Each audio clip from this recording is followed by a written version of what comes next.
All right. Well,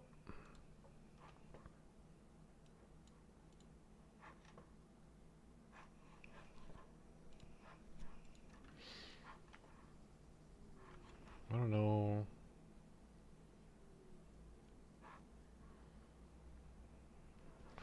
I don't know how this is gonna go. It kind of At doesn't Pick and Save matter. Pharmacy, our Um, I'm just gonna be listening to some true crime podcasts and running through these. So I'll try and turn the podcast down pretty low. And then, yeah, if anyone hops in chat, I can maybe answer some questions. But, Our episodes deal with serious and um, If you feel at any time you yeah, need support, please contact your local I think it's crisis fine. line. For suggested phone numbers for confidential support, please see the show notes for this episode on your app or on our website. Hold on. Let me link and pin link to true crime. Let me link and pin this just in case there's any.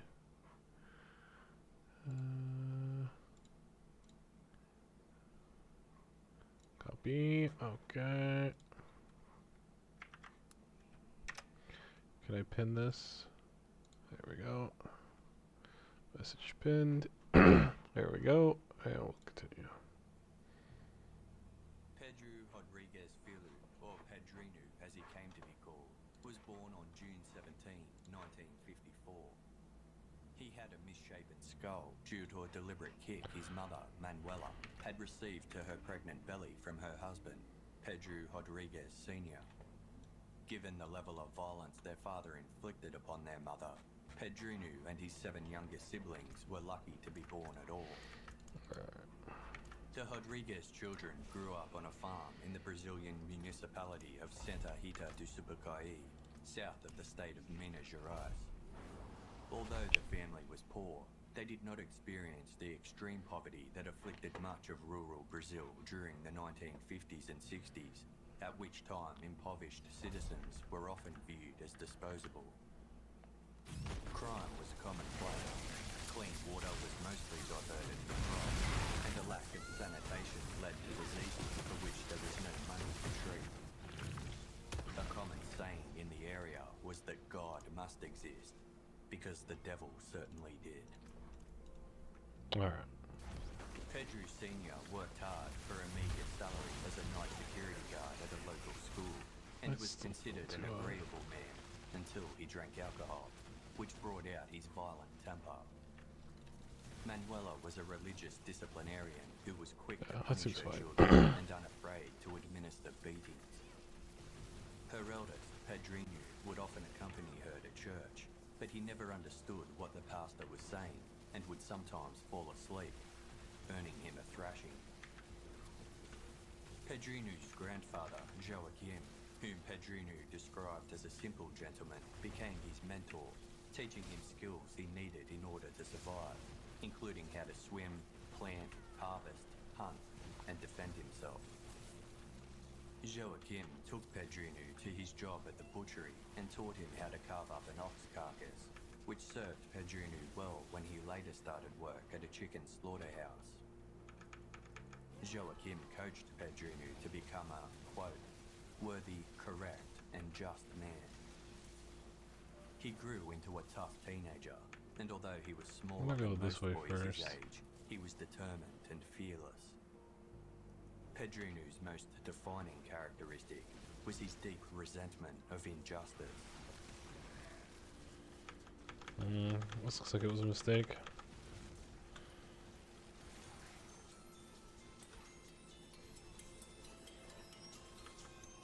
Yeah, big mistake.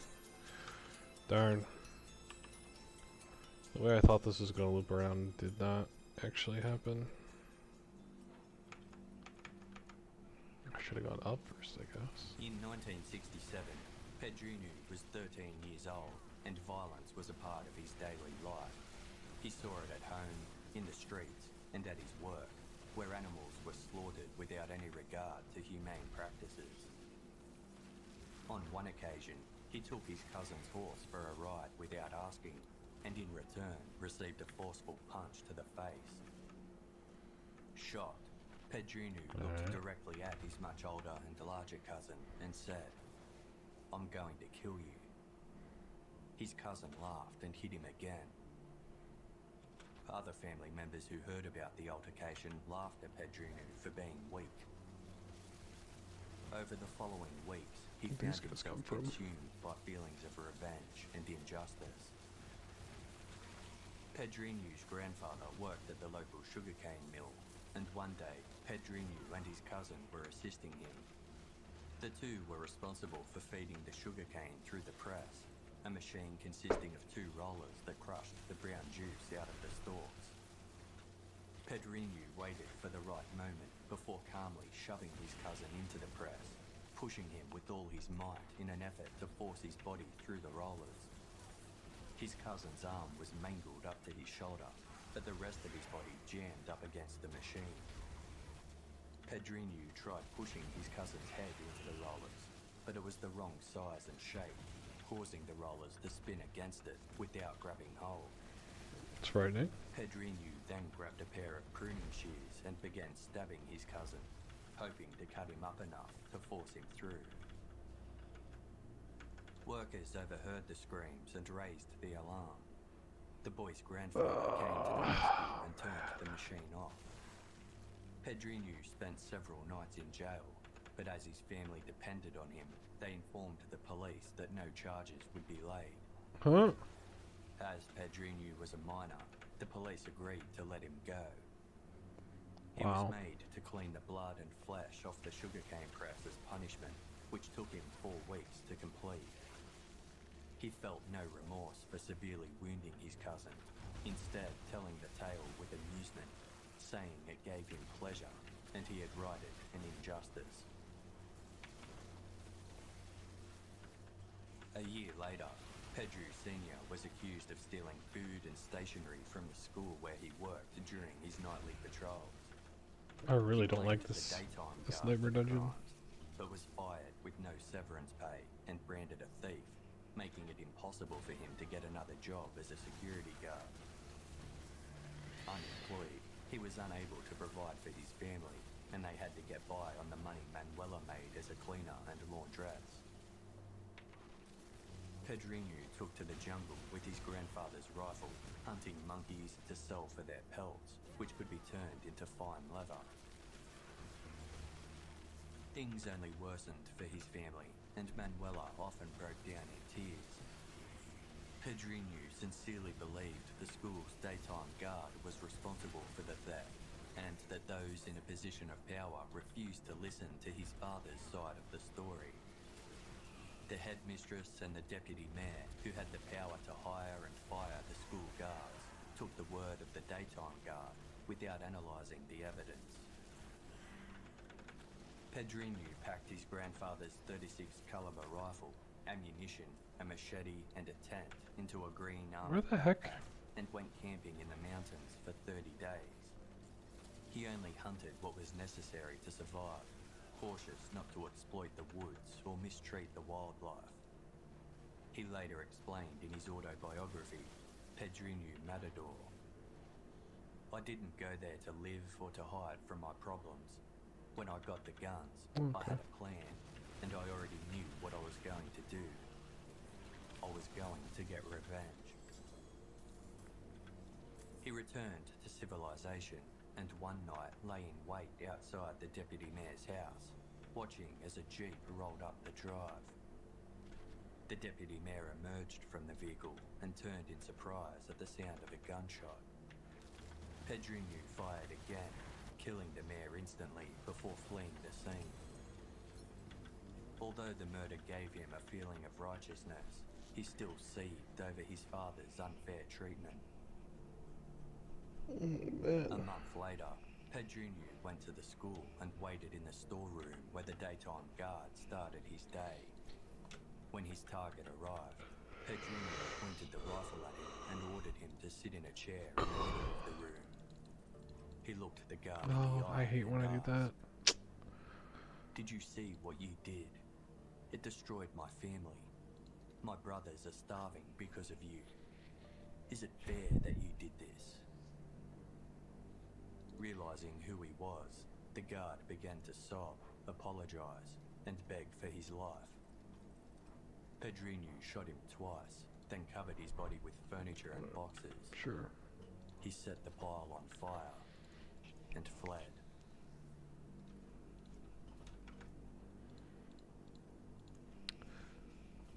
He took refuge at his godmother's house in metropolitan Sao Paulo. I'm looking where he met a for local woman known as a Booty, staff. the widow of a well-known drug trafficker. Booty was a gangster who used her beauty and influence to attract adolescents and children to her criminal organization. She welcomed Pedrinho into her home, where she engaged him in sexual activity, despite the fact that he was only 14, and put him to work trafficking and dealing drugs.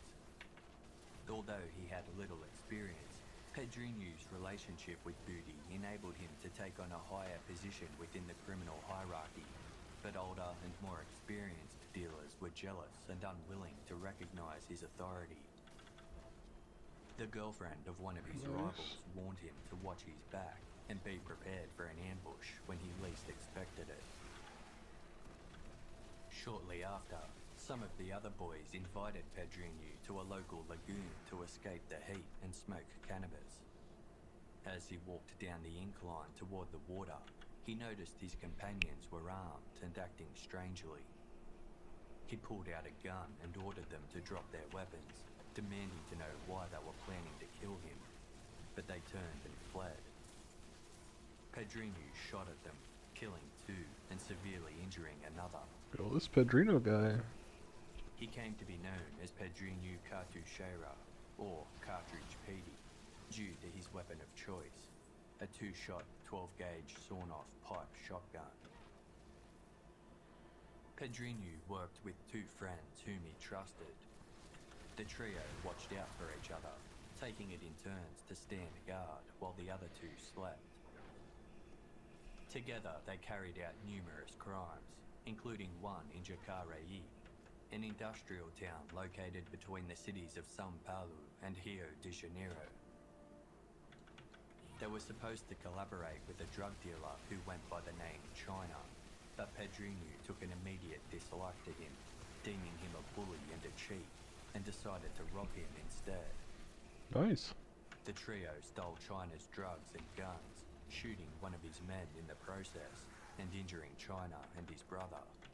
Cool. Pedrinho then sold the items to a dealer he respected. He soon found himself the prime target of Brazil's notorious death squads, which were vigilante groups comprised of off-duty police officers and other members of the state security forces. They roamed the streets with the aim of ridding the slums of crime, killing drug dealers, vagrants, and street children, with covert approval from the military government, and invariably without consequence. In an effort to hide from both the death squads and his enemies, Oh my Pedrinho gosh. became transient, sleeping in cars, cemeteries, and churches. I can't believe I've done that both times I've He been either attended doing a drug video or transaction streaming. with That's his boss, crazy. Booty, but the meeting was ambushed by police after they were tipped off by rival dealers. A shootout ensued, and Booty was killed. 16-year-old Pedrinho was seriously injured, but managed to escape, taking refuge with extended family. They introduced him to Candomblé Macumba, a religion considered by some to be witchcraft or black magic. A core belief of the practice is that good and evil are irrelevant. Worshippers are taught to fully embrace and accomplish their life purpose, but are reminded that any harm inflicted on another person will come back to the person who caused the injury. Rituals included offerings, ceremonial dancing, and animal sacrifices. Blood is used in many of the rituals, as it is believed to represent life's pure essence, and is considered the most sacred and symbolic substance. Pedrinho willingly joined the religion, and his hair and eyebrows were shaved as part of his indoctrination. His initiation ceremony took place in a deserted quarry at midnight, overseen by a dozen believers who danced to drum beats.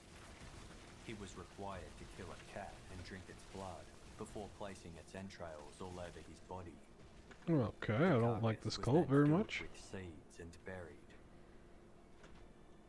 Pedrinho believed the ritual had possessed him with powers of invincibility. He returned to the site a week later to dig up the cat's body and remove the seeds within, which had since hardened into beads. His uncle threaded them into a necklace and placed it around Pedrinho's neck, warning him to never take it off. In his autobiography, Pedrinho wrote, "From then on, the cops opened fire, but the bullets didn't hit me. The enemies attacked, and I defended myself with ease. Nothing would stop Oh me. my gosh, these have been some Before, pretty I was bad afraid, nightmare dungeons. But after the ceremony, it was as if nothing could affect me." That's okay though. From that moment on, Pedrinho saw himself as a defender of the weak and vulnerable. He hijacked food trucks to feed residents of slums, burned shops if he believed the owners had cheated customers, and killed men who harmed women. His penalty for cruelty to animals was to inflict the same acts on the perpetrator. He stole from drug dealers he deemed bad and sold their product to others he considered righteous. He moved to Campo Grande, a neighborhood in the west of Rio de Janeiro, where he fell in love with a girl named Maria Aparecida Olympia. Maria soon became pregnant, and the young couple moved into a modest shack. Pedrinho continued his vigilantism, regarding it as legally wrong, but morally just. When Maria was 7 months pregnant, Pedrinho arrived home to find that she had been murdered, along with their unborn child, and the man appointed to protect them. The killers had used Maria's blood to scrawl the words, "We will get you," on the wall. Don't like that. By this point, Pedrinho had so many enemies that he couldn't immediately conclude who was responsible, and spent more than a year trying to find out, sometimes torturing informants for information. His inquiries went nowhere until he stopped at a bar one day and was told a young woman from the Paraíba Valley who drove a jeep was looking for him. Pedrinho discovered she was the ex-wife of China, the drug dealer he had encountered and confronted 2 years prior. Ooh. She showed the scars, bruises and burn marks China had inflicted across her body, and revealed that it was him who ordered Maria's murder. Pedrinho was frustrated that he hadn't suspected China sooner, given their hostile history. He found out that China's brother was getting married the following Saturday, and recruited 2 friends to go with him, ordering that every man in attendance be shot. He warned that no women or children were to be harmed, stating, "If you shoot them, you are going to have to deal with me." That seems difficult to accomplish, The but wedding celebrations were in full swing when Pedrinho and his friends snuck in, pretending to be invited guests, and knocked on the door to the reception hall. An older man answered, and Pedrinho told him, "I am an honored guest of China.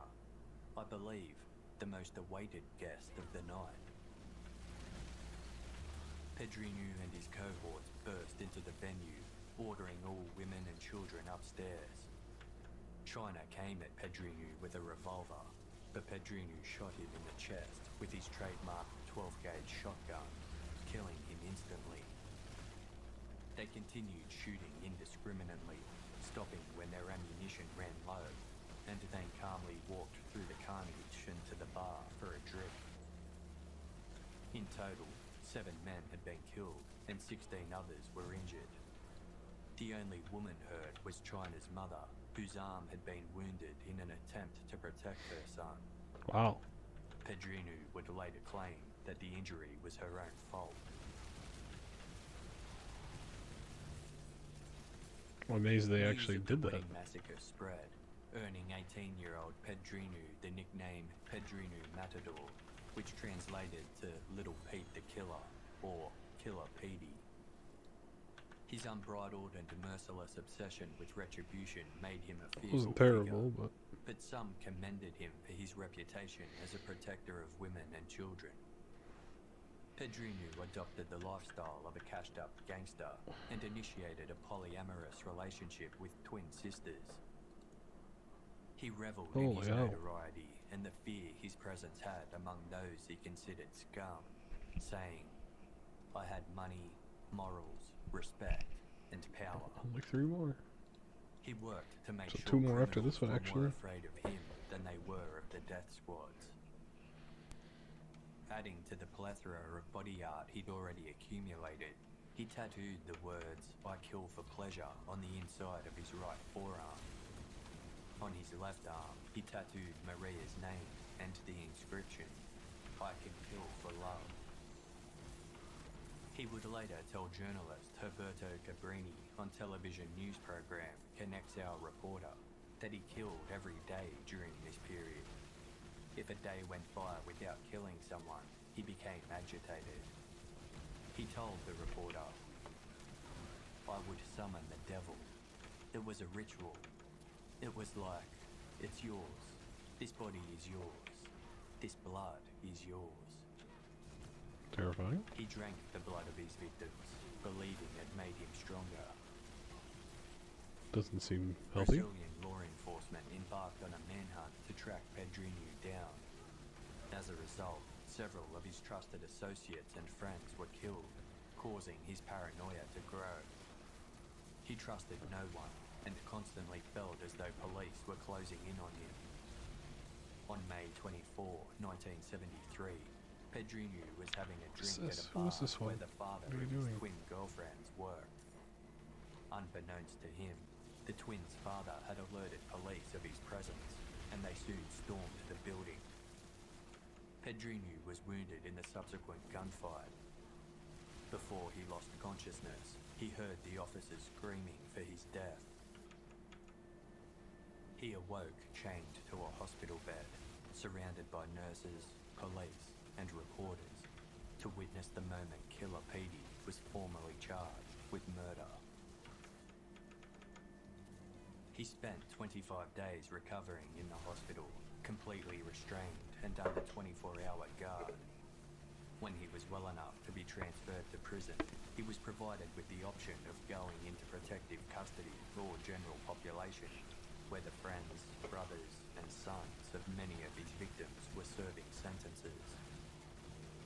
Pedrinho chose to go into the general population. He basked in his newfound celebrity, but was disappointed upon learning he would only be charged with 18 homicides. Telling the court, "Only that. It cannot be that little." Pedrinho insisted he had killed more than 100 men, but was convicted of only 14 murders and given a sentence of 126 years in prison. Okay, so not a lot. When transferring Pedrinho to the jailhouse, officers put him in the back of the police wagon with a serial rapist. By the time they reached their destination, Killer Petey had claimed another life.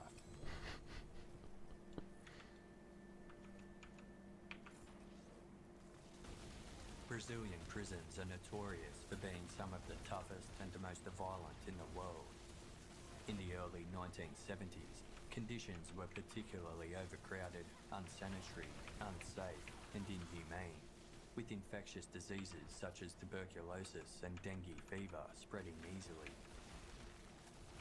The average life expectancy for a prisoner was low, and it was almost unheard of for an inmate to survive in jail for 15 years without dying of disease or at the hands of an enemy. Araraquara prison in São Paulo, where Pedrinho would be serving his time, was one of the roughest, with brutal bashings occurring daily and deaths almost as frequent. Dozens of prisoners were sometimes held in a single small cell where there was not even enough room to lie down. Prison guards were considered insensitive, crude, and indifferent. The worst of them were sadistic or corrupt and willing to accept a bribe to break rules.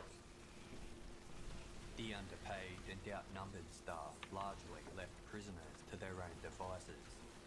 Guards would hand over the keys to internal locks to whichever inmates were running the show, with their own job confined to securing the outside of the prison. Weapons, drugs, and even women were smuggled in on occasion. For most inmates, the only way to stay safe was to join a gang that provided protection. Well, it's probably up here and I just Gang missed it. warfare pitted criminals from different cities against each other, and the resulting battles would often end in prisoners being decapitated or disemboweled in displays of power. Pedrinho entered prison young, even by Brazilian standards, where half of all male prisoners were aged between 20 and 29. Even though the grim reputation of regional prisons was well known, he was completely unprepared for what awaited him. In his autobiography, he wrote, "By the time I went through processing, I began to understand what I would go through. The cell was small. There was no mattress. There was nothing. Just the frozen concrete floor. There was no shower. It was just a water nozzle. There was no toilet. There was only a hole in the floor." As the newest arrival, Pedrinho's sleeping area was closest to the toilet hole. From the moment he arrived, his crimes, reputation, and notoriety made him the target of other prisoners. With the help of a cellmate, Pedrinho fashioned a knife by sharpening a spoon into a point that he carried with him at all times. When he first entered the prison yard, 5 men surrounded him while other inmates silently watched on. Reports differ over what happened next, but 3 of the men who ambushed Pedrinho were killed, and the remaining 2 were badly wounded. Jesus It Christ. quickly became known that Pedrinho would kill without hesitation. When he wasn't using makeshift shivs or illegally obtained weapons, he relied on his bare hands to break fellow prisoners' necks. He taught himself martial arts and trained himself to withstand pain, punching the walls of his cell until they were covered in blood. He plotted his murders methodically, often befriending his target over weeks or months by sharing food or belongings with them, and even lowering their defenses by hugging them, before striking when they least suspected. Pedrinho's mother and grandmother came to visit every week. One night, after a visit from his mother, he went to sleep early while his cellmates stayed up drinking, snorting cocaine, and gambling. Holy hell. Pedrinho woke up to use the toilet and noticed some of his cellmates were acting strangely, turning down the radio as he passed. The next day, he caught prisoners sneaking glances at him in the yard and noticed they abruptly changed their topics of conversation when he approached. He headed to the gym area to begin his 2-hour workout, which involved lifting makeshift weights fashioned from plastic bottles filled with water tied to either end of a broomstick. During his workout, a guard approached and summoned Pedrinho to the prison director's office. The director informed him that his mother, Manuela Rodriguez, had been hacked to death by a machete while she slept. Reports of the murder had been broadcast on local radio, which the inmates had heard, but no one wanted to be the one to tell him. Understandable. Pedrinho's father, Pedro Rodriguez Sr., had been charged with the murder and taken into custody. Pedrinho accepted the offer to see his mother in the morgue before her burial. As he stood over her coffin, he vowed to avenge her death. A week later, he was told his paternal aunt had visited the prison and left a cake for him as a peace offering. Pedrinho divided the dessert among his cellmates and the stray dogs that some of the prisoners kept as pets. Soon after, one puppy started vomiting and another collapsed. One of his cellmates also began vomiting. The cake was tested, revealing it had been laced with poison. Pedrinho was interrogated and transferred to another penitentiary, the same one where his father was being held. Although Pedro Rodriguez Sr. was locked away in a different section of the prison for his own safety. One day, Pedrino called a guard to his cell under the guise of being ill. Using a knife he had managed to acquire, he threatened the guard and took away his gun and keys. He used the gun to shepherd other guards into a cell, locking them in, before making his way to the block where his father was being held. The other inmates promptly scattered. Pedro Sr. did not attempt to run, but instead stood in the corner near a wall. As Pedrino approached, his father said, "You were right, my son." The pair grappled and fell to the ground. Pedrino climbed on top of his father and stabbed him 22 times, one blow more than Pedro Sr. had administered to his wife. Pedrino had promised his deceased mother one final act of vengeance. He removed his father's heart, placed it on the ground, sliced off a piece, and put it in his mouth. It was tough and chewy, and Pedrino couldn't bring himself to swallow it, so he spat it out onto his father's body. A few seconds later, Pedrino made his way back to his cell and released the guards he had locked away. He handed them the knife and gun and allowed himself to be handcuffed and taken away.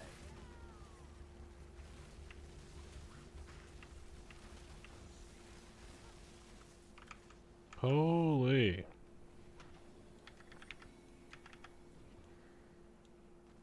ShipStation was created to make selling online easier. Whether you sell on eBay, No Amazon, ethical reacts, no Shopify, ethical or reacts. one of more than 100 other ShipStation free anxiety than ever The before. video's like 6 And years get old, so it's fine. 25% off, up to a lot of benefits. I doubt his Our code Fusion still then adds works. other nat-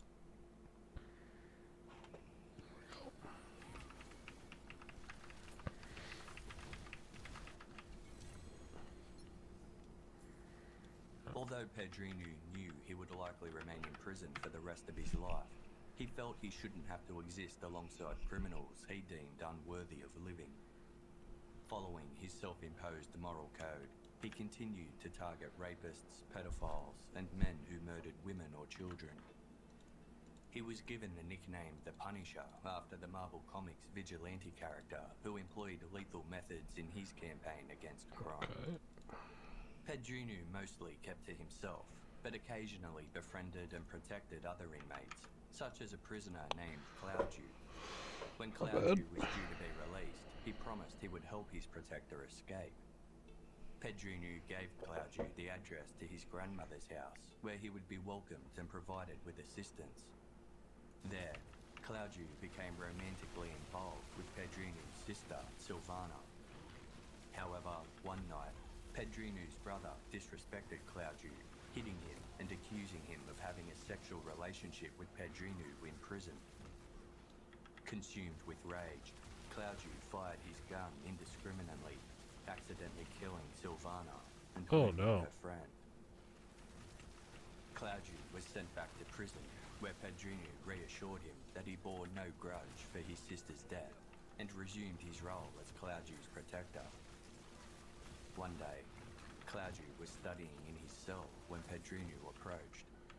Without saying a word, he pulled Clouddew's head back by the hair and used a knife to violently decapitate him.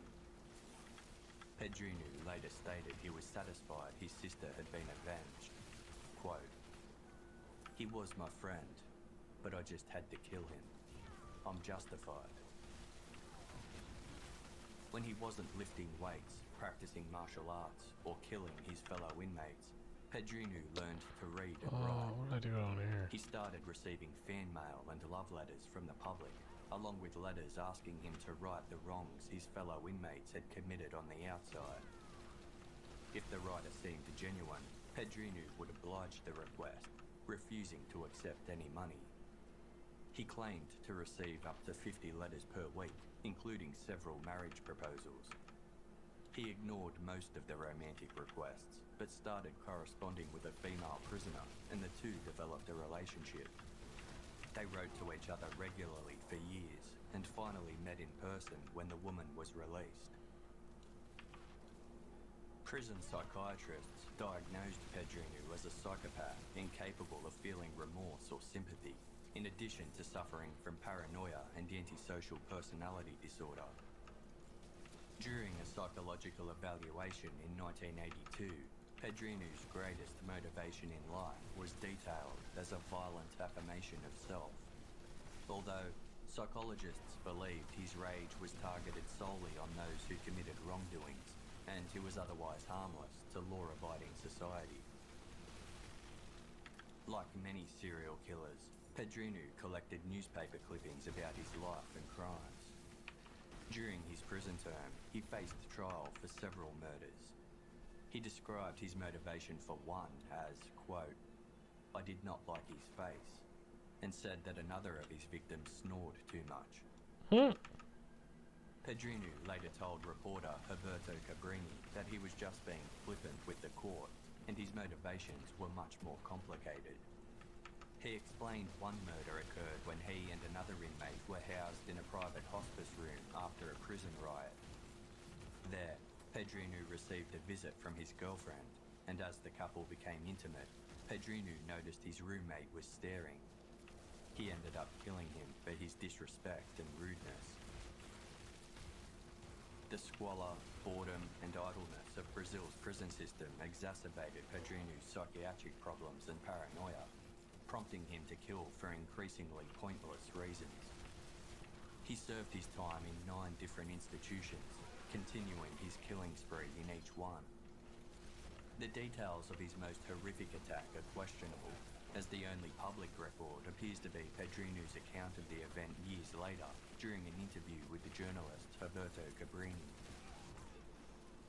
After one of his friends was killed as a result of what Pedrinu believed to be lies spread by a transgender inmate, he claimed to have rampaged through a section of a prison where transgender inmates were held, taking 16 lives in retribution. Pedrinu claimed the blood-curdling screams of his victims were so intense that he lost his hearing for 3 days. By this point in time, 71 murders had been definitively attributed to Pedrinu, and his cumulative sentence totaled 400 years. In 1985, authorities decided to transfer him to a psychiatric ward, ordering he was to have no contact with other patients.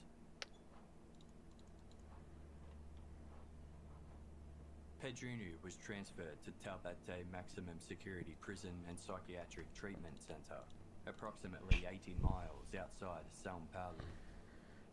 The center had a custom-built annex designed to house inmates considered too dangerous to be kept in the general prison system. Prisoners spent most of their day in tiny individual cells and were only allowed out to eat and exercise under strict supervision. These methods were so effective that Pedrinu stopped killing. Instead, he distracted himself by reading, writing letters, playing solitaire, and repeatedly punching the wall of his cell until he was given a bag of sand as an alternative. Nice. In Pedrinu's dreams, his victims sometimes visited him in the form of animals such as snakes, panthers, tigers, rats, and monkeys. He always knew exactly which creature represented which victim, and in his dreams, he would kill them again. Oh, His father appeared never mind. amazed. Pedrinu later told journalist Herberto Cabrini, "He would appear to be a snake, and, in my dream, he attacked me, biting me, and I would hold him and tell him, 'I killed you, that's right, and I will kill you again.' And I would crush the snake that was speaking.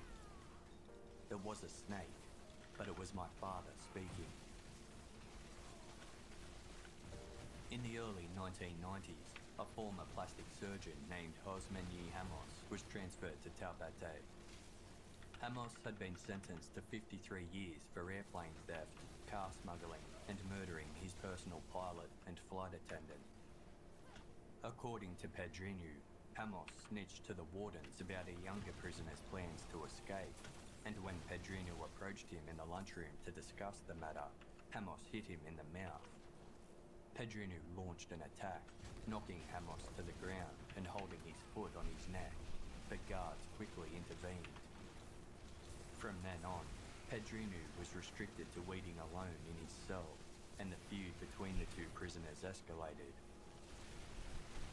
Pedrinho claimed a fellow prisoner once handed him a piece of cake through the bars of his cell, and when he bit into it, his mouth started to bleed.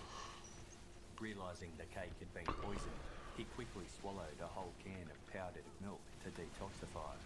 Oh, yes, that He was works. certain Hamos sent the cake, but never had the chance to confront him. Hamos was eventually released and resumed practicing plastic surgery. From 1992 to 2002, Pedrinho was kept in complete isolation and only had contact with the guards, whom he was always polite and respectful to. He was only permitted to be in the exercise yard alone, under supervision by 2 guards, who were prepared to shoot him if he stepped out of line. Public interest in Killer Petey was still strong, and daring journalists continued to visit him on occasion. To one, he remarked that the prison staff had no reason to fear him because he only killed scoundrels. In August 1996, during a televised interview from inside the prison, reporter Eduardo Fostini asked Pedrinho if he would kill again should he ever be released. He responded calmly, "Yes, I would have to. To put it simply, I'm a murderer. I always have been." Okay. I mean, he's honest. Respect that. In 1998, another notorious inmate arrived at the prison. Motoboy Francisco de Assis Pereira was a serial killer, better known as the Park Maniac. Posing as a talent scout for a modelling agency, he had lured female victims to São Paulo's State Park, where he proceeded to rape and torture them. He also strangled 11 of his victims to death, and was sentenced to 268 years for 20 attacks. A visiting journalist asked Pedrinho what he thought about the new inmate, to which he responded, "Today, my biggest dream is to be alone with him. My dream is to break that neck. What he did should not be done. He killed a lot of helpless girls. I hate rapist murderers." Pedrinho's declaration to kill the Park Maniac made national headlines. In response, the prison director released a statement assuring the public there was no way he would make good on his threat, telling the press, "Even if Pedrinho can get out of the cell, he will not know where to find Francisco.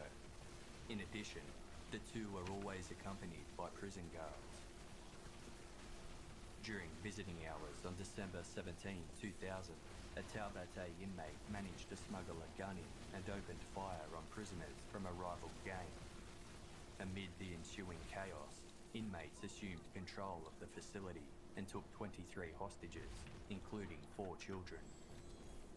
Over the course of the standoff, prisoners negotiated the transfer of 10 inmates to another facility, releasing hostages in small groups in return. News filtered through that prison gangs were taking advantage of the situation to exact revenge on their rivals, with several murders taking place. The Park Maniac was amongst those reportedly killed, as he was missing from his cell, leading to speculation that Killer Petey had gone through with his threat.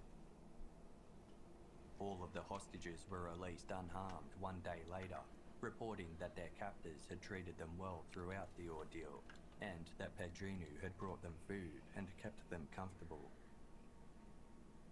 The following day, the State Prison Administration Department announced that the Park Maniac, Francisco de Assis Pereira, had not been killed during the uprising as initially reported. Pedrinho later told reporters that he wanted to murder the serial killer during the rebellion, but he had been busy looking after the hostages. His failure to carry out the murder was met with disappointment from much of the public. Interesting. In the early 2000s, Brazilian authorities gathered to discuss a rare but significant problem. Article 5 of the Brazilian Constitution stated that nobody in Brazil could be sentenced for the term of their natural life in prison. The Brazilian Penal Code had been created when life expectancy in the country was 43 years and had not been updated since. The maximum sentence the code allowed an individual to serve was 30 years for all their crimes combined, regardless of the sentence given or crimes committed. Unless they died before completing their time, all prison inmates were to be released at the conclusion of the 30-year limit. Therefore, Pedrinho Rodrigues Filho, who had been sentenced to a cumulative 400 years, became eligible for parole in 2003. Let's go. Although Pedrinho had been convicted of 71 murders, he claimed to be responsible for at least 100. In a 2003 article titled "A Monster of the System," journalist Ricardo Mendonça wrote, "He likes to bolster his fame by telling other stories, many of which we cannot be sure whether they happened or not. Like many serial killers, his tales often blend reality and fantasy, and most of the corpses he is proud to have produced were never found." However, Mendonça noted that record-keeping in Brazilian prisons in the 1970s was chaotic, and authorities and journalists had to rely on witness testimony to determine what likely occurred inside. The article concluded, "Therefore, it is probable that Pedrinho has killed less than he says, but more than appears in his files, in a display of inefficiency of the police and the judiciary." Pedrinho had previously admitted to a reporter he would continue to kill if he was ever released, an assertion that carried no semblance of regret or remorse. He told journalist Eduardo Faustini, "The things I do are good for society, in my opinion. I'm killing my enemies and people who rape, who kill children, who kill family men. Do they deserve to live? Tell me." They don't. I mean, probably, but... In the year leading up to his proposed release date, Pedrinho was returned to the state penitentiary, where he behaved as an exemplary inmate and became the cleaning coordinator.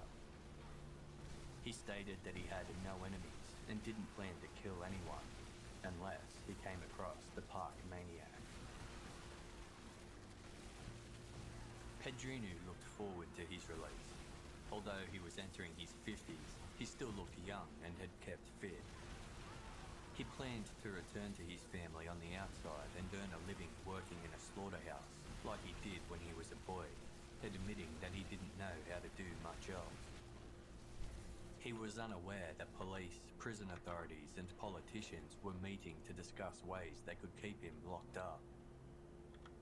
At the 11th hour, a judge found an item in the criminal code that could be interpreted as stating that crimes committed after the commencement of a sentence could be considered new and separate, enabling Pedrinho's sentence to be extended by another 14 years, postponing his potential release to 2017. Although this interpretation could be challenged in higher courts, Pedrinho didn't have a lawyer and remained oblivious to the plan to prevent his liberation. Journalist Ricardo Mendonça visited Pedrinho the month of his proposed release and found himself in the awkward position of knowing Pedrinho's fate before he did. He wrote, "He believes he will be released on the 25th. In fact, this will not happen. His sentence was extended because of the crimes he committed behind bars. Pedrinho could even appeal the decision, but he doesn't know about it." Pedrinho eventually heard the news and managed to find someone to help him lodge an appeal. It was successful, and on April 24, 2007, Pedrinho Rodrigues Filho was released from prison after serving 34 years. Crazy. More than the current law permitted.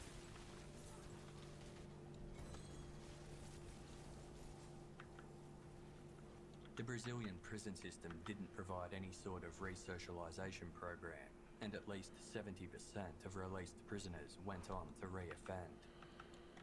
In addition, former inmates were not monitored following their discharge, leaving Pedrinho to his own devices. He moved into a pink cottage in a remote area of the country to live a quiet life with his new pet Labrador. He attended church in a small village nearby and worked as a caretaker on a farm, with his neighbour describing him to reporters as a hard-working, serious and religious man. Authorities were eager to rearrest Pedrinu from the moment he was released, but didn't know where to find him. After an anonymous tip-off to the Civil Police Division of Criminal Investigations, he was tracked down to a farmhouse in Cambuyu in Brazil's south.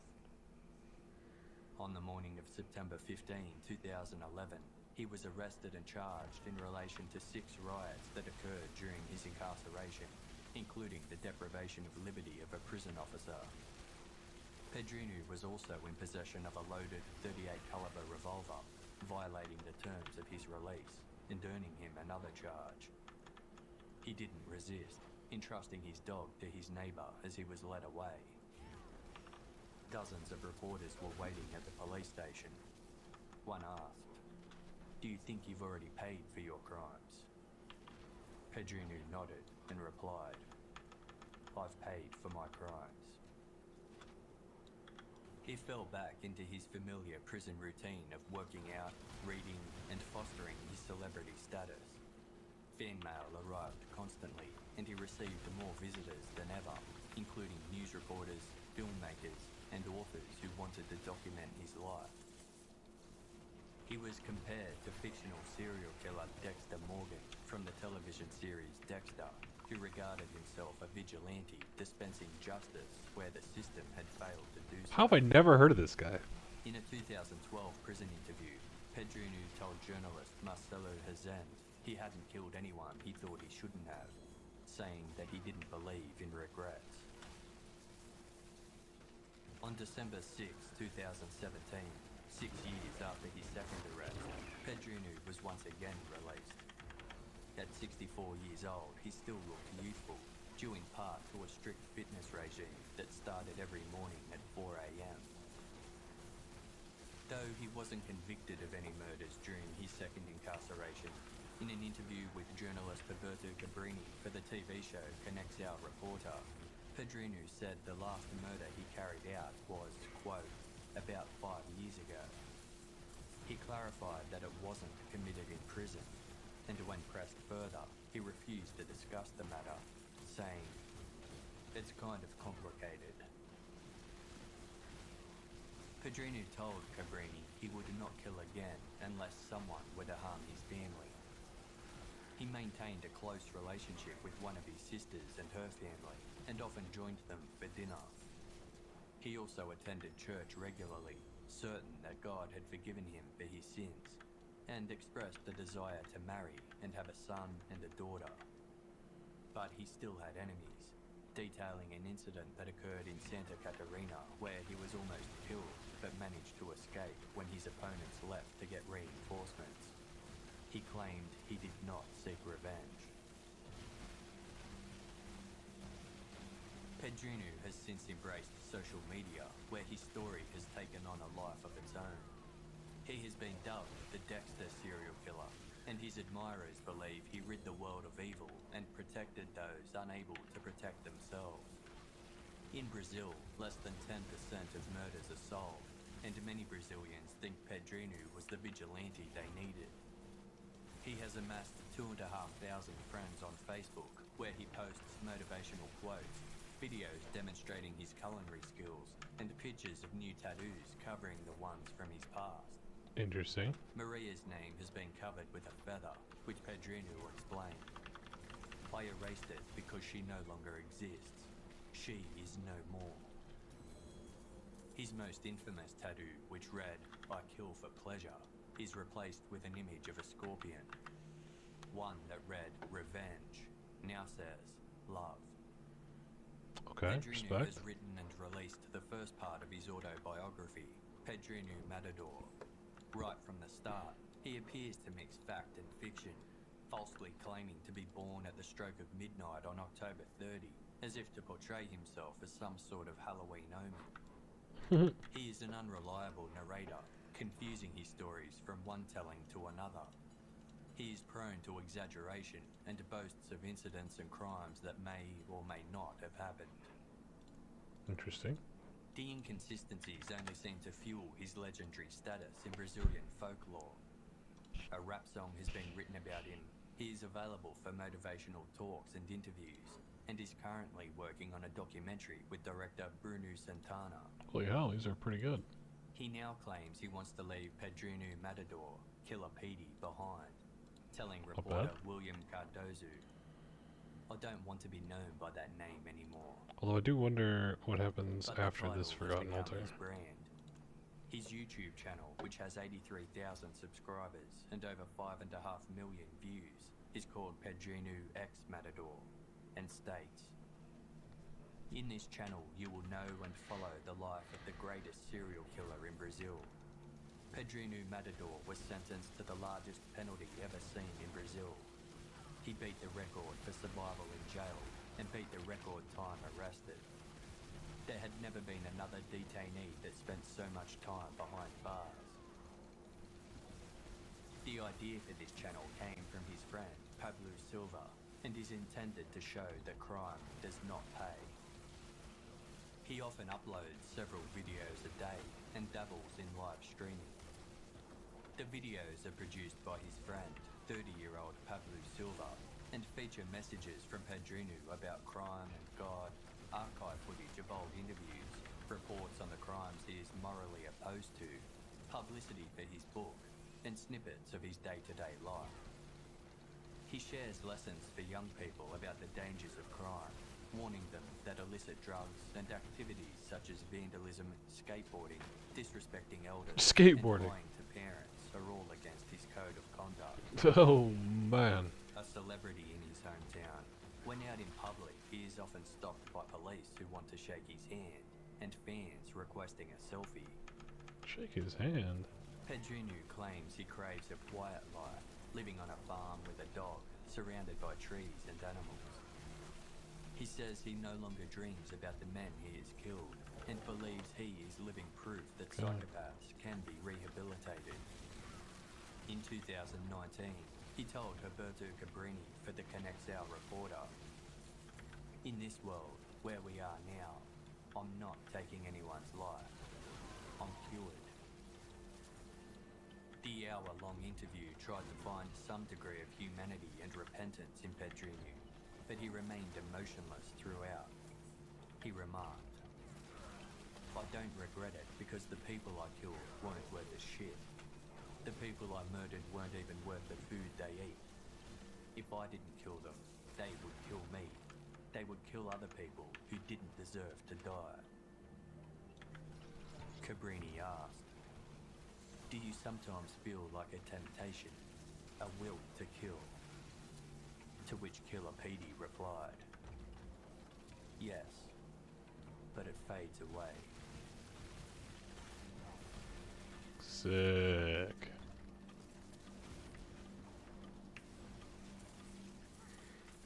Anyway, that was case 127 from Case Files. Please go subscribe. It is the best true crime podcast out there. I have the link to this video pinned. After this Nightmare Dungeon, we will go play... We'll play another one. What time is it? 10:48? I'll play one more. I might do one more. Unless it autoplays. It might autoplay. Who knows?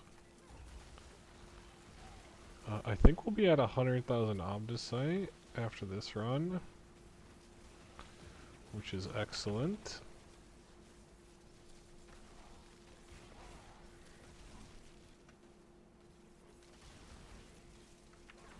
I may switch to doing tree, even though I find that so much more boring.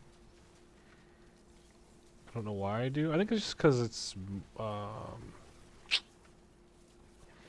more monotonous. I don't know. Should I kill these things? Sure. Why not, right? Okay.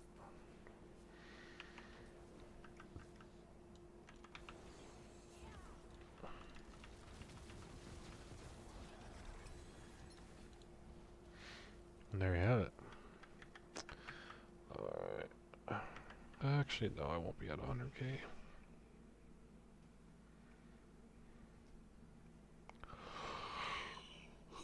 Okay. Oh, we got an upgrade to concentration. Nice. I think I actually used that on my Sork. The Hydra build. I think I do use this. Maybe I don't. I don't know. Int damage.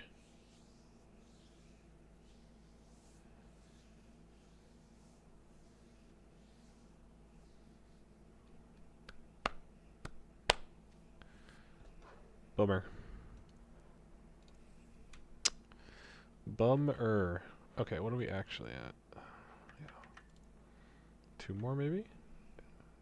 I want to try a Forgotten Altar, just to see what happens when I click it. Oh, wait. Before we go, let's find the next case.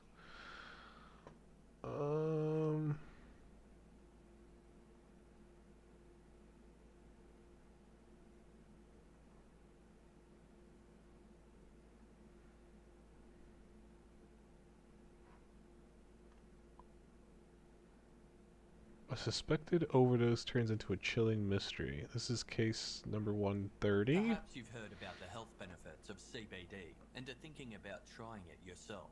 But before you do, you should know that not all CBD is created equal. Unlike other brands that offer just Link CBD, to True Hemp Fusion Crime. is CBD plus omegas, There we terpenes, go. Let's and pin other this one natural now. ingredients to help you Place feel pin your best. message. There we go. They do this because CBD works best Oh. for your body when combined with these other nutrients. Hemp Fusion then formulates their blends to help specifically in areas such as stress, sleep, and energy. Nice. Casefile's composer, Andrew, recently received a Hemp Fusion package that included the Mind and Body Balance hemp extract, and absolutely loved it. He found it gave him an extra level of focus and ease while working to a tight deadline, and Holy it made moly. scoring the latest Casefile episode a little more relaxing too. I think it's like 2 Hemp more. Fusion is available at a natural products retailer near you, Anyway. as well as online. Please use promo We will code ethical CASEFILE reacts the for pre-roll, 20% off your first order and but we free will not shipping ethical at reacts the mid one. hempfusion.com. Because again, this is like That's 6 promo years old or code something. CASEFILE. Get Hemp Fusion shipped anywhere in the US. Use promo code CASEFILE for 20% off your first order and free shipping at hempfusion.com. Okay, so let me kill this, and then I want to see what happens. So 0, 0, 20, 20, 20. This one's 7, 0, 0, 0. This one's 5, 0, 8. Our episodes deal with serious and often distressing incidents. If you feel at any time you need It gave me support, please contact your 25 local restless rot. For suggested 25. phone numbers for confidential Holy support, moly, please see that's the show notes terrible. For this episode on your app or on our website. 25? Oh my god. That's Ever crazy. since she was a little girl, Maria Cinque had always dreamed of starting a family of her own. Her wish was fulfilled on June 11, 1971, when she gave birth to her first child, a boy named Giuseppe.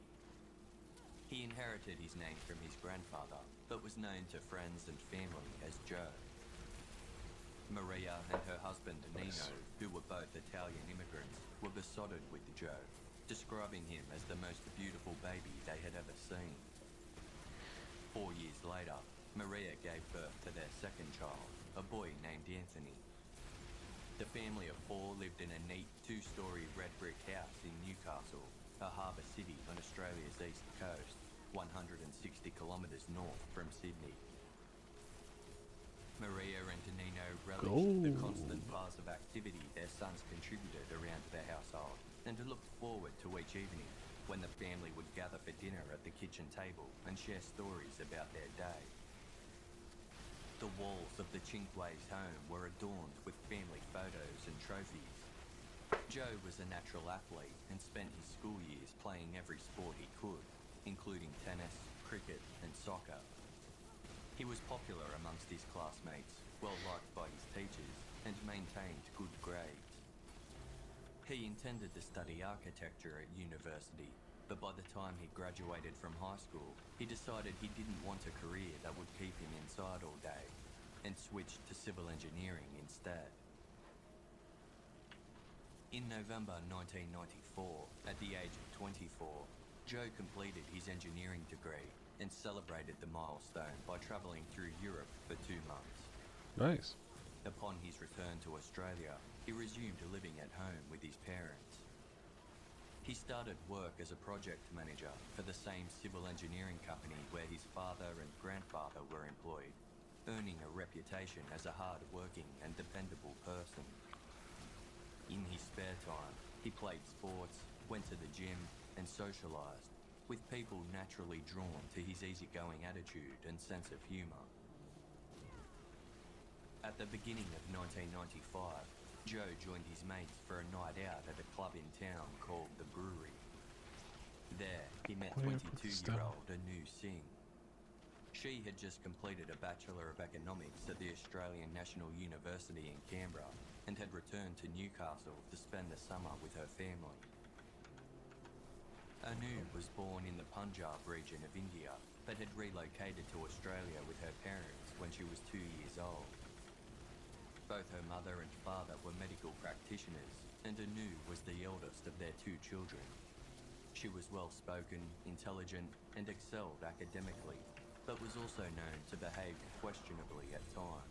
Questionably. Although she had a long-term boyfriend, Anu hit it off with Joe, and the pair commenced a romantic fling. When she returned to Canberra, her boyfriend Simon found out about her infidelity and ended their relationship. Alright. Following the breakup, Anu began seeing Joe again on a casual basis. In mid-1996, they ended a long-distance relationship while Anu returned to study law at Canberra's Australian National University, 450 kilometres south of Newcastle. The couple initially kept their relationship a secret from Anu's parents, who wanted her to remain single while she completed her studies. Joe told his family that if the Singhs ever called their house wanting to know who he was, they should say he was a friend of Anu's brother. He was completely smitten with Anu and prioritised her above all else, racking up expensive phone bills by calling her up to 15 times a day. Been there, Every homie. Friday afternoon, he made the 5.5-hour drive to see her. Okay, that's returning home insane. in the early hours of Monday morning to begin work at 9 a.m. Anu had several ongoing health problems, and if she was unwell, Joe would sometimes leave work in the middle of the week and fly to Canberra to take care of her. Maria and Nino Chinque noticed a distinct change in their son's behaviour after he started dating Anu. According to the book Joe Chinque's Consolation by journalist Helen Garner, Maria warned Joe not to let Anu control him, to which he replied, "Don't make me choose. I love you, but she needs me." Not a good sign. In September 1996, Joe permanently relocated to Canberra to live with Anu. The couple moved into a semi-detached brick townhouse on the busy tree-lined thoroughfare Revantal Street in the suburb of Downer, 4 kilometres from Anu's university. They had grand plans for their future and opened a joint bank account called Anu and Joe's marriage account. In November, Anu finished her studies for the year, and the couple spent 3 weeks in Newcastle, staying with Joe's parents. Maria Chinque described Anu as the perfect house guest, but deep down, she had an instinctive feeling that Anu was not right for her son.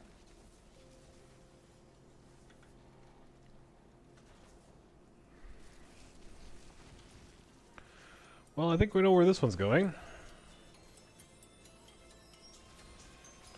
Although, anonymous host has tricked me in the past.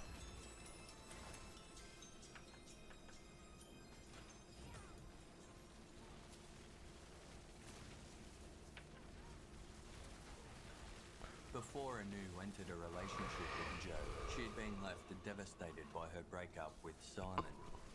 She was particularly hurt by a claim he made that she was, quote, intellectually inferior. The The fuck? comment had a profound impact on the headstrong Anu, who had a tendency to look down on those she deemed stupid. and it marked a dramatic turning point in her behaviour. She started experimenting with amphetamines and obsessed over her physical appearance, spending hours at the gym to maintain her figure. By late 1995, Anu had developed bulimia, an eating disorder characterized by binge eating episodes, followed by self-induced vomiting, fasting, and the misuse of laxatives and diuretics. She spiraled into a deep depression and moved back in with her parents, who were deeply concerned by her behaviour. She only consumed soft drinks and the occasional chocolate biscuit, and begged her father to pay for her to get liposuction. He encouraged her to seek professional help, but she refused to admit that she was suffering. Joe was aware of the struggles Anu was facing and supported her wholeheartedly, as a caretaking role came naturally to him. When he was 8 years old, his family was involved in a serious car accident. Maria suffered a debilitating foot injury, and young Joe stepped up to help with the household chores. Despite being told it was a doctor's responsibility to help Anu, Joe continued to take care of her, calling her more than a dozen times per day, visiting her whenever she requested, and eventually moving to Canberra to live with her. A wand. With Joe by her side, Anu's condition showed no signs of improvement.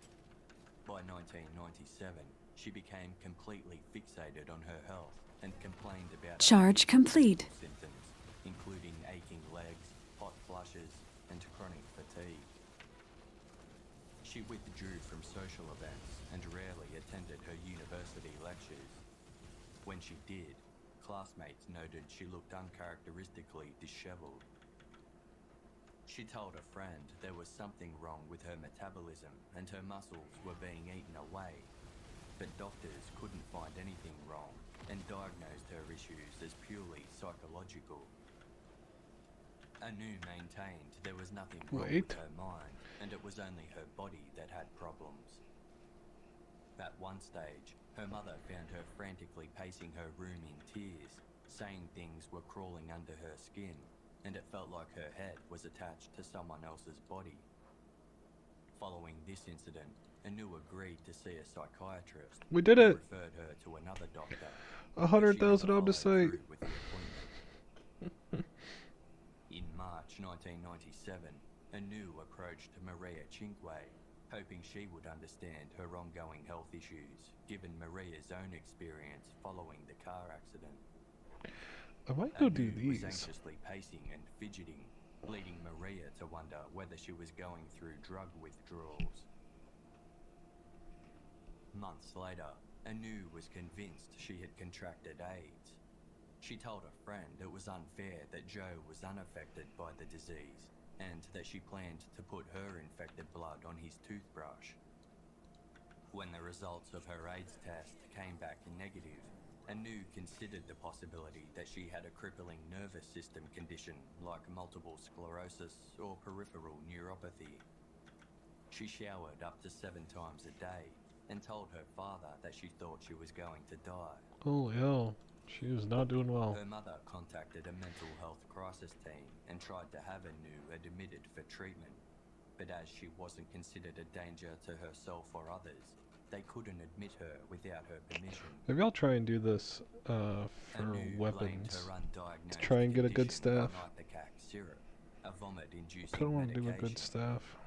Joe had once mentioned it during a conversation about how supermodels were able to control their appetites. Although he refused to talk to her about it any further, she resented him for inadvertently introducing her to the medication, which she used to maintain her weight. In late May, Anu told a friend she hated Joe and wanted to go on a rampage to kill him, her ex-boyfriend Simon, and all the incompetent doctors she had seen. She added, quote, "I studied psychiatric text, and it wouldn't be too hard to convince someone you're insane."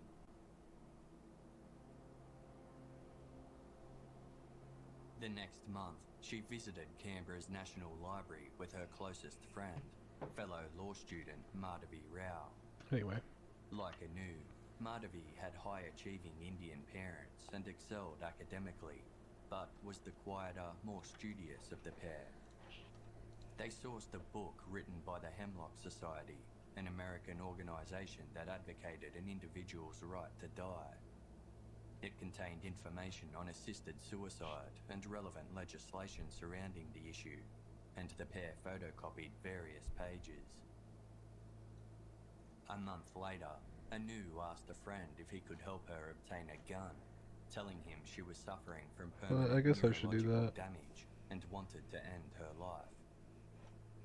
A week later, the same friend spotted Anu sitting in her car in the city, and she told him she was trying to buy a gun. Thinking she was joking, he playfully warned her she was going to get ripped off. Shortly after, Anu told another classmate that she was sick and wanted to die. She had been studying methods of suicide and decided a gunshot wound was preferable, and asked for help to buy a firearm. Her classmate thought their conversation was, quote, too silly for words, and didn't think she was being serious, even when she phoned him days later asking if he had any luck getting one. That same month, Anu told another acquaintance about her plans to use a gun to end her life. They advised that an intentional heroin overdose would be a much better way to die. Anu organised to sell a large collection of her clothes at $1 or $2 per item, telling her father she no longer needed them as she never went out. She also started giving away her CDs, claiming she no longer listened to them. Her parents reached out to the mental health crisis team again, this time submitting an application to have Anu hospitalised against her will. But before any action could be taken, the application had to be approved by a magistrate, and it was scheduled for review in due course.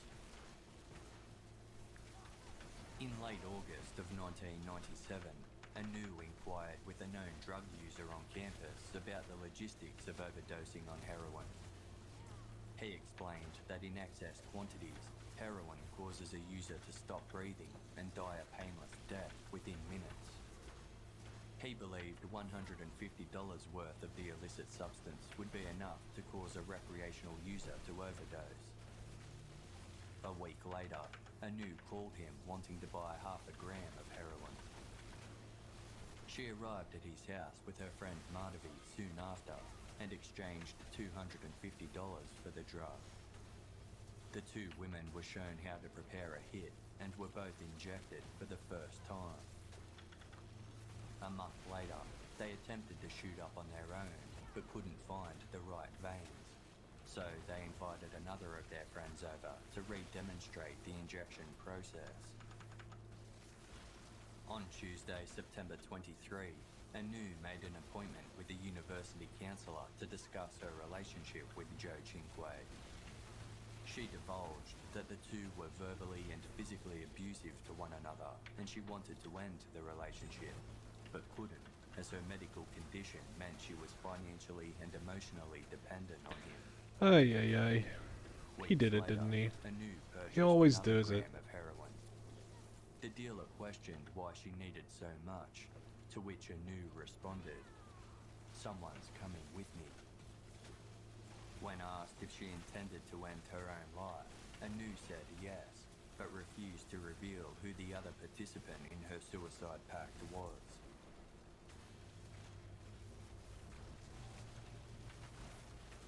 On Sunday, October 19, Joe visited his parents in Newcastle and told them he and Anu were hosting a dinner party the following evening. He asked if his mother had any meals prepared that he could serve his guests. Maria offered to cook something up, but Joe told her not to worry about it and decided to pick up some fried chicken instead. The dinner party went ahead on Monday, October 20. Madhavi was invited and brought along another friend, Olivia, who had never met Joe or Anu before. Prior to the dinner, Madhavi showed Olivia a needle mark in her arm, explaining that Anu had been injecting her with heroin to practice for her own suicide. She revealed that the dinner was a final send-off, as Anu was planning to end her and to Joe's lives that night. When the two women arrived at the Antle Street townhouse, Anu told them she had prepared way more food than was necessary for their small group of guests. The suburb they lived in was home to many other university students, so she told Madhavi and Olivia to door knock the area to see if anyone else wanted to join them. By then, rumours of Anu's intentions had spread, spurring other students, some of whom were total strangers, to attend to the party out of morbid curiosity. No, that's Anu crazy. acted loving and happy towards her boyfriend and didn't appear suicidal, leading the group to suspect her plan had never been serious. The party ended without incident. Madhavi drove several of the guests home, telling them the suicide plot was going ahead later that night. Her passengers asked if they should seek medical help, but Madhavi ordered them not to do a thing. They were still uncertain if the entire scenario was a joke, but ultimately decided that it was Anu's choice if she wanted to end her own life, and That's opted not crazy. to get involved. Meanwhile, Anu had crushed some sedatives and sprinkled them into Joe's drink, causing him to drift off to sleep. She then fetched a pre-prepared syringe full of heroin and tried to inject it into him, but he was restless and she struggled to find the right vein. The liquid congealed, rendering it useless. Joe woke up the following morning and went to work, seemingly unaware of what Anu had attempted the night before. Anu contacted Madhavi and told her what she had done. The day after the dinner party, Madhavi went to the Community and Health Services Complaints Commission, where she was undertaking work experience for her law degree. She told two colleagues that something really serious had happened the night before and was paranoid the police were after her. When they asked what had happened, Madhavi told them it was, quote, "the major crime of the century. It's got to do with revenge. It's the worst thing in the Crimes Act." What? After her first attempt to kill Joe had failed, Anu asked one of her heroin user friends to source Rohypnol, a tranquilizing drug almost 10 times more potent than Valium. The sedative was often prescribed to help overcome heroin addiction, and the friend had no problem obtaining a prescription from her general practitioner. Anu obtained 15 Rohypnol tablets and was told that when paired with heroin, only one tablet was needed to render a person unconscious.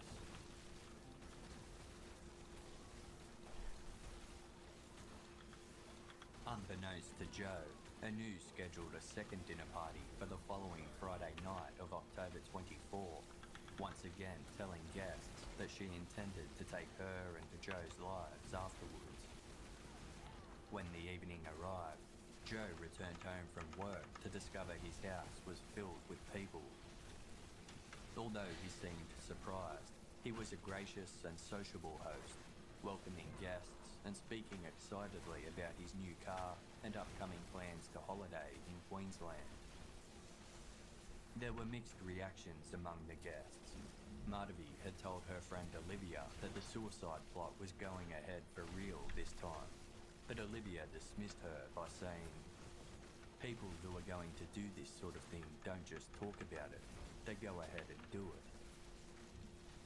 But Madhavi was certain, telling colleagues and classmates beforehand that there was nothing she could do to stop it. Another guest thought the story was so absurd that it couldn't possibly be true, while others wrote it off as another of Anu's dramatic attention-seeking stories. They showed up regardless, curious to see what would unfold. Joe was happy and affectionate towards Anu, who was noticeably vivacious and bubbly. When a friend inquired about her good mood, Anu said she had consumed a few drinks and taken some Rohypnol. The party continued without incident into the early hours. The group discussed plans to visit a casino, but the idea didn't go ahead, and people started heading home. Eventually, everyone left, except Madhavi. At 6 the following morning, Madhavi arrived home and told a friend who had spent the night there that Anu had put 10 Rohypnol tablets into Joe's coffee and tried to inject him with a lethal dose of heroin. She explained, quote, "It didn't work. It's amazing. It wasn't his time to go." When asked why Anu was trying to hurt Joe, Madhavi stated, "Joe's the problem. She wants to take Joe with her. It's because she blames him for her condition." After consulting with her friend, Madhavi decided she wasn't going to have any further involvement in Anu's plan. As the day continued, word of Anu's persistent efforts to kill Joe spread throughout their friendship circle.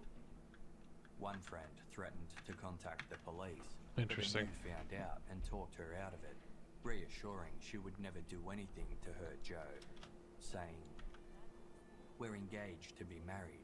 You could ruin this for all of us." Okay, that's good. Tenuous Anu had a destruction. We flair need for that. drama, and many of her friends were familiar with her grandiose stories of illness and suicide. But as she had never gone through with self-harm, most remained convinced this was just another of her telltales. Anu admitted to those concerned that she had given Joe 3 Rohypnol tablets, but insisted it was only to make sure he was asleep while she ended her own life. She convinced them that Joe was not in any danger and that she was going to confess to him about spiking his drink. In turn, the others agreed to let it go. Crazy amount of like. At 10:19 that evening, Anu called a friend named Len, who had attended the second dinner party.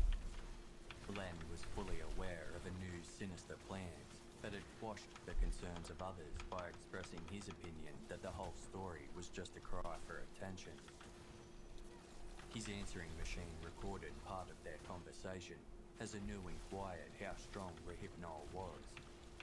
She explained that Joe had slept for around 15 hours straight and was now groggy and struggling to keep his eyes open.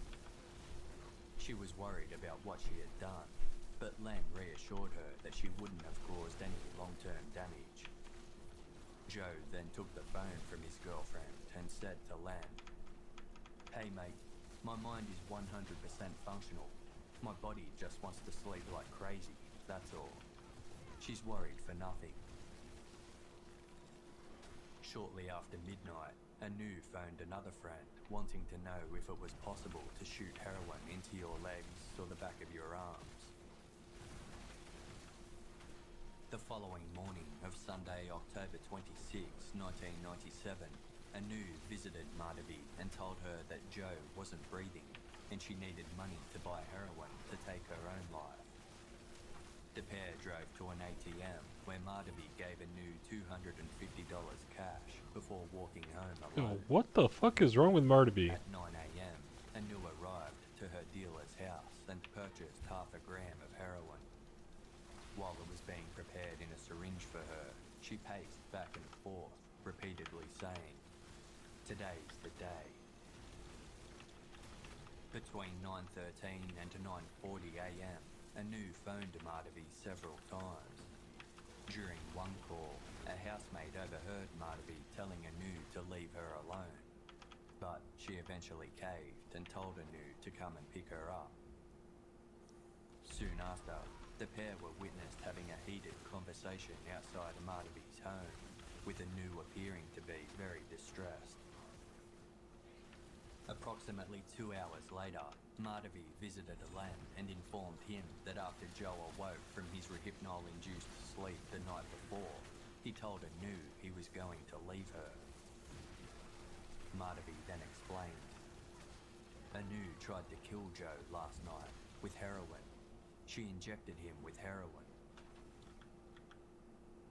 Up until this point, Len had been convinced the situation was a fanciful ploy and was shocked to hear Anu had gone through with her plan. He suggested they call Anu's parents to tell them what happened, in case she later claimed Joe had taken the overdose himself. Concerned that Anu may turn up at his house to seek their help, Len and Madhavi went for a drive, during which Madhavi admitted she had visited 79 Antle Street earlier that morning and witnessed Joe unconscious on the bed. He had still been breathing, but his skin was pale, and his lips had turned blue. Ay, ay, ay. As midday approached, Anu phoned the friend who had helped her obtain Rohypnol. Screaming frantically, she asked what the best course of action was for someone who had taken a heroin overdose. She was advised to call an ambulance, but Anu responded, "I can't. He doesn't know. He'll be furious." She reported that Joe was taking one breath every 10 seconds and was told to perform mouth-to-mouth resuscitation. Anu put the phone down and returned a few seconds later to report that Joe was vomiting black liquid. Her friend repeatedly told her to call an ambulance, but Anu responded, "It's too late. He's gone anyway." Her friend warned her that if she didn't call the paramedics, she could have a murder charge on her hands. At this point, Anu disconnected their call.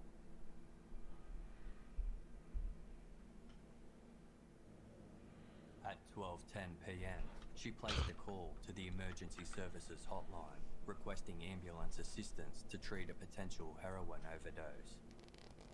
She was hysterical and evasive and refused to answer the dispatcher's repeated requests for her address. Anu finally gave the address of 30 Antle Street before changing it to number 79. The dispatcher urged her to calm down. When asked for her name, Anu repeatedly replied Olivia between sobs and profanities. The dispatcher instructed her to provide mouth-to-mouth resuscitation to the victim, but Anu explained there was too much blood coming out of his mouth and his teeth wouldn't open. She pleaded, "What am I doing? He'll be alright, won't he? Oh God, Ay, ay, ay. I can't. Yeah, you really Although can't. the Holy ambulance moly. dispatch station was only 1 kilometre from Joe and Anu's townhouse on Antle Street, it took paramedics 8 minutes to arrive due to the evasive answers she gave to the emergency hotline. When they arrived, Anu ran onto the street and waved them down. Her dark hair was in a loose bun and her white dress was streaked with brown stains. She directed them inside and into a bedroom, where Joe was lying diagonally across the bed, naked from the waist down. His stomach was bloated, and dark brown vomit was caked around his mouth. Despite the paramedics' efforts, he could not be resuscitated. Anu begged them to keep trying, throwing Charge himself on complete. Joe's body and sobbing. "You have to bring him back. It wasn't supposed to happen this way. We were supposed to go together." Huh! Police were summoned to the scene, where they found Anu rocking back and forth, cradling Joe's body. They physically removed her from the bedroom and commenced questioning, during which Anu explained that she had given Joe 4 Rohypnol tablets and had also taken some herself. She then injected herself and Joe with heroin, saying, "I just kept pumping it into him to put him to sleep, so he wouldn't be awake when I killed myself."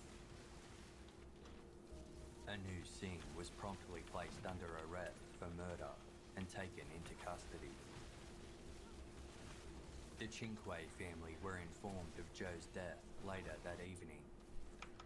In the book Joe Chinquay's Consolation by Helen Garner, Maria Chinquay said that when they were told a woman had been charged with Joe's murder, they immediately knew Anu was involved. Yeah. Her youngest son Anthony punched a hole through a door, exclaiming, "That bitch has killed my brother."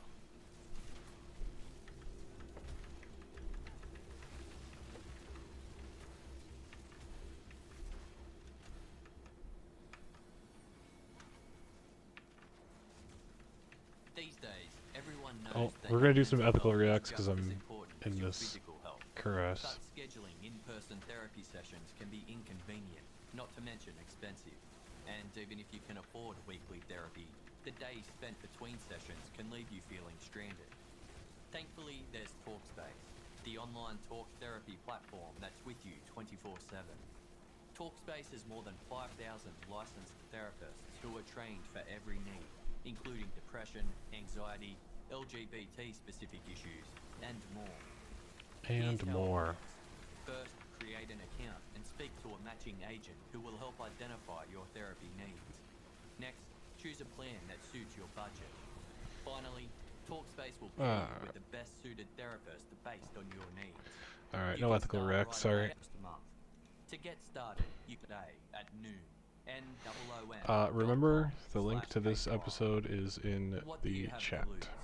Visit noom.com/casefile. We're listening to start Case your trial File. today. This is episode That's 130. Please go subscribe. noom.com/casefile. The last weight loss program you'll need. According to the FBI, on average, a just burglary kidding. happens once every 23 I have to do the seconds Simply in the Safe US. one now. I thought I got Despite thermal. these numbers, I was only wrong. 1 in 5 homes have home security. Maybe because most companies really don't make it easy. Maybe I should be Installing full home clearing security these is to see if expensive, there's a... confusing, and time-consuming. That's why SimpliSafe is my top choice. They make it easy goblin, with no but- contract, hidden fees, or fine print. SimpliSafe protects every door, window, and room with 24/7 professional I ain't got time for monitoring that. costs just $15 a month. But what really makes SimpliSafe stand out is their video verification technology. When other home security systems are triggered, police often assume it's a false alarm, and the call goes to the bottom of the list. But with SimpliSafe's video verification technology, they can visually confirm that a break-in is happening, allowing Man, police this to has get been to the pretty scene unlucky. 3.5 times faster than other home security companies. And for listeners of Casefile, SimpliSafe has a huge deal going on right now. Go to simplysafe.com/casefile and get free These are shipping all shit. and a money-back guarantee. That's simplysafe.com/casefile today. Ay, ay, ay. simplysafe.com/casefile. Alright. We keep going with these? I guess.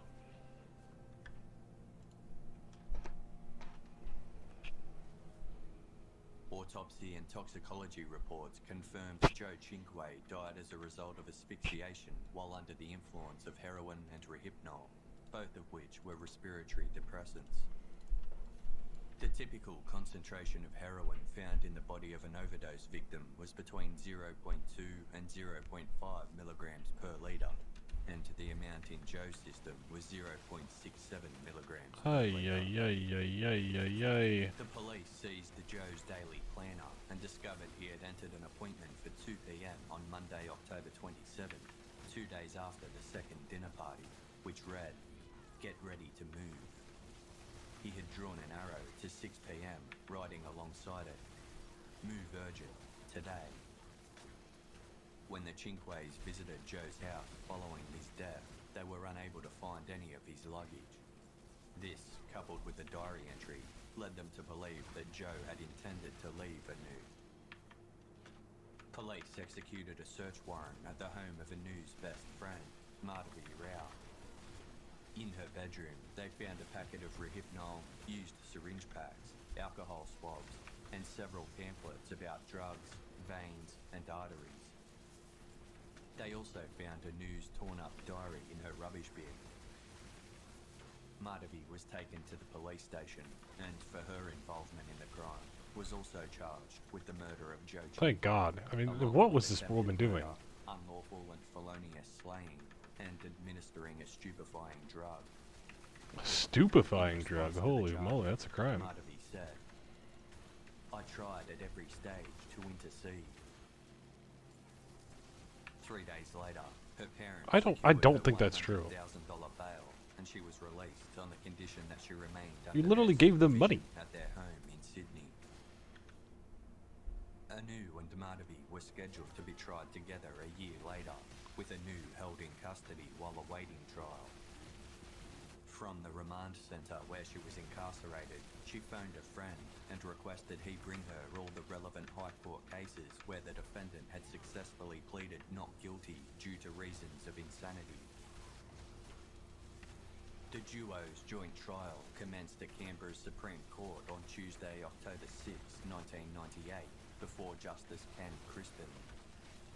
Anu pled not guilty to Joe's murder for reason of diminished responsibility.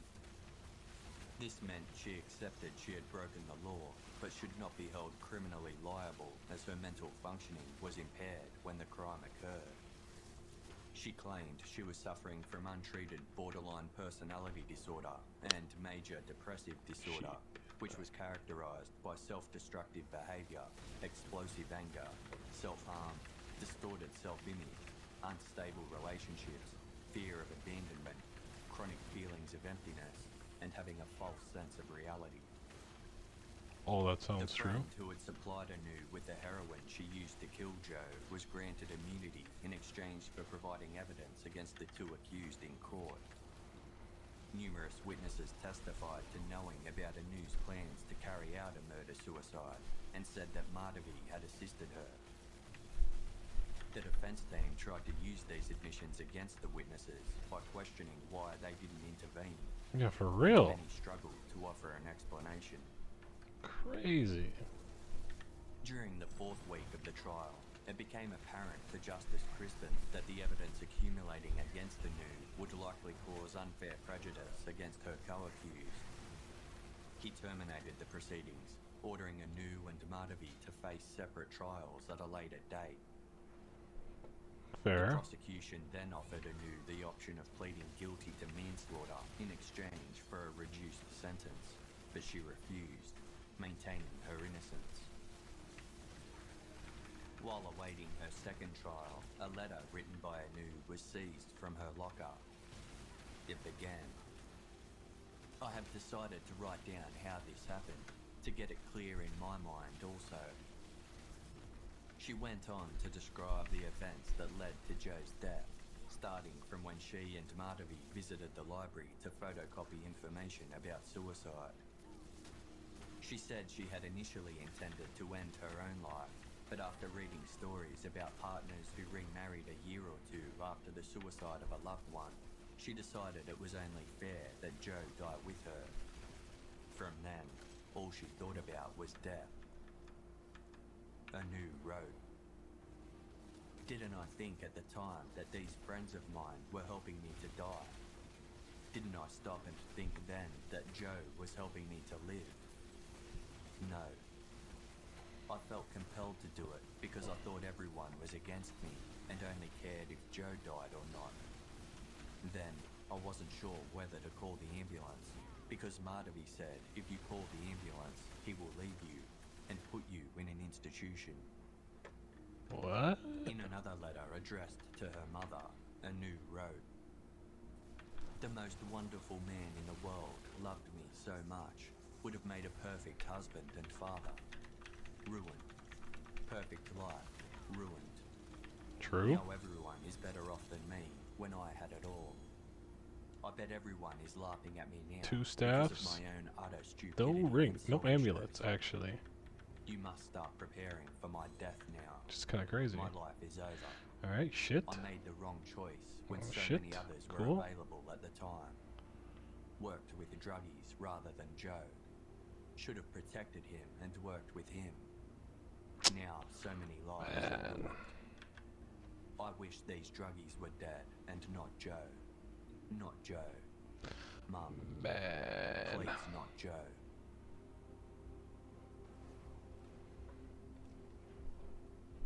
Anu's solo trial commenced on Monday, March What's 22, this? 1999. This time, there was no jury present, and she was tried by judge alone. In support of Anu's plea of not guilty, forensic psychologist Dr. Kenneth Byrne testified. He stated that Anu had been suffering from severe depression and borderline personality disorder since her teens, and was lost in a delusional world That's weird. where she truly believed she was going to die from a degenerative disease. His diagnosis was bolstered by Professor of Forensic Psychology Paul Mullen, who said that Anu was suffering from a significant depressive illness throughout 1997, which culminated in Joe Chinque's death. Consultant psychiatrist Dr. Fatma Loden, who had spent an extended period of time speaking with Anu in custody, also supported this diagnosis, adding that Anu's personality disorder was exacerbated by her bulimia and substance abuse. Had she accepted treatment earlier, Dr. Loden believed Anu's mental state would have improved dramatically.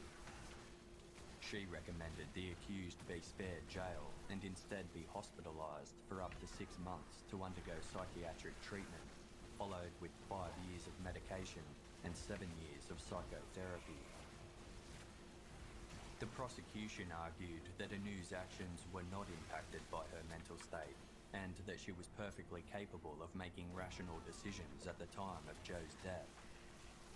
This was supported by her decision to wait before calling an ambulance, along with the intentionally evasive and misleading answers she gave the emergency services dispatcher, as though she was hindering efforts to save Joe's life. They argued that if Anu was as depressed as psychologists believed, she would have killed herself after Joe, as per her alleged plan. Her torn-up diary found in Madhavi's rubbish bin had been painstakingly pieced back together, and the prosecution believed it displayed a looming vendetta against Joe. They asserted the entries were rational and didn't exhibit any indication of mental illness. On the contrary, they showed that Anu was capable of developing and maintaining normal, intimate relationships and friendships. Quoting Anu's own statement that she had watched Joe die and didn't save him, the prosecution asked, "Why is that a psychiatric illness? Wasn't she just a very selfish young woman?" The letters penned by Anu during her time in custody were used as evidence that she considered her actions deliberate, selfish and wrong, further proving she was of rational mind. Various witnesses, who described Anu in such terms as dramatic, outgoing, psycho and fixated, stated their belief that she appeared healthy, and they therefore never believed her when she said she intended to kill herself. The prosecution's argument was supported by psychologist Dr. Michael Diamond. He concluded that Anu was of sound mind when she murdered Joe, and that her problem lay in a lack of maturity, which impaired her ability to handle complex emotions, control her moods, and rationally resolve I conflict. kind of agree with that. The fact that she had called a friend seeking advice to try and reverse what she had done was evidence that she wanted to avoid trouble with the authorities. Yeah, she just was Dr. so Diamond immature. Quote, "The whole scheme, with its support roles and a large cast of extras, Very had been a childlike. tremendous drama she was staging, part of her narcissistic need to be taken seriously and helped. She derived so much gratification from being at the center of this drama that the point was not to commit suicide." Forensic toxicologist Professor Olaf Drummer testified that he was not certain how often Anu had administered the heroin to Joe, as the level of the drug in his body was so high that it could have come from a large single dose or an accumulation of smaller doses. But he believed Joe was likely given one injection at approximately 3 a.m. on Sunday, October 26, 1997, and then injected again about 8 hours later, explaining, "On an opiate-naive person like Joe Chinque, any fair-sized dose of heroin would have a powerful effect, and, combined with Rohypnol, it would be even more likely to kill him." A victim impact statement prepared by Maria Chinque was read silently by Justice Crispin, who didn't disclose its contents to the packed courthouse. At the completion of the trial, Justice Crispin acknowledged the profound challenge this case presented. While he was satisfied beyond reasonable doubt that Anu intended to cause Joe's death, he accepted she was suffering from, quote, "an abnormality of mind that substantially impaired her mental ability," making it impossible to know what she was thinking at the time or what caused her to take such actions. The case had captured national interest, and on Thursday, June 24, 1999, camera crews and journalists lined the staircases of the courthouse, eager to hear the verdict. The Cinque family sat in the front row, with Maria crying silently into a handkerchief. The proceedings had left them in a state of disbelief. They were unable to accept that so many people had passively dined with their son, knowing full well that his death was imminent, and had chosen not to warn him or contact authorities. Yeah, it is pretty crazy. Justice Crispin addressed the new directly, saying, "In the next few years, you will have come to terms with the fact that you killed the man you love. You have caused immense pain. If you find the moral courage, you may be able to rebuild from this wreckage, to repay the trust people have put in you." He then declared her not guilty of Joe Cinque's murder, Ay, ay, ay. but guilty to manslaughter on the grounds of diminished responsibility. Anu Singh was sentenced to 10 years in prison with a non-parole period of 4 years, backdated to the time of Joe's death. This meant she would be eligible for release in a little over 2 years. The short sentence devastated the Cinque family. When Justice Crispin left the courtroom, Maria turned to Anu and yelled, "This is where you belong. You stay forever. Rot in hell, you bitch. Devil. She's a demon. My son. That's all? 4 years? How can you sleep at night? 4 years. Is that all my son is worth?" Outside the courthouse, Maria told the gathering media that Anu should have been sentenced to death by hanging. Maria's outrage was echoed by the public, who believed Anu had successfully fooled the court into getting away with murder. There was widespread doubt over the extent her mental illness played on her actions, and These have many been were so of the bad. opinion that she would have received a much harsher sentence had she been trialed by a jury who would have had a more emotional response to the case. In Justice Crispin's sentencing report, he wrote, "The events which have led to this case have been tragic. Mr. Cinque was an intelligent, well-educated and handsome young man of 26 who was obviously devoted to the prisoner and looking forward to sharing his life with her. There has been no suggestion that the actions which caused his death were in any way provoked by his conduct. On the contrary, it seems clear that he had faithfully supported the prisoner through very difficult times. She herself referred to him as the most wonderful man in the world. Yet, despite these qualities and his undoubted love for her, she killed him. She did so deliberately.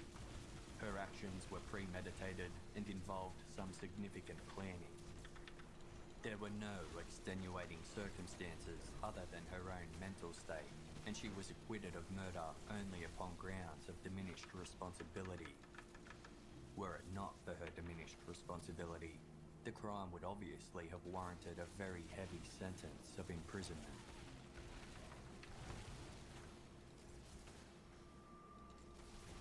Madhavi Rao's judge-only trial began 6 months later on Friday, December 10, 1999.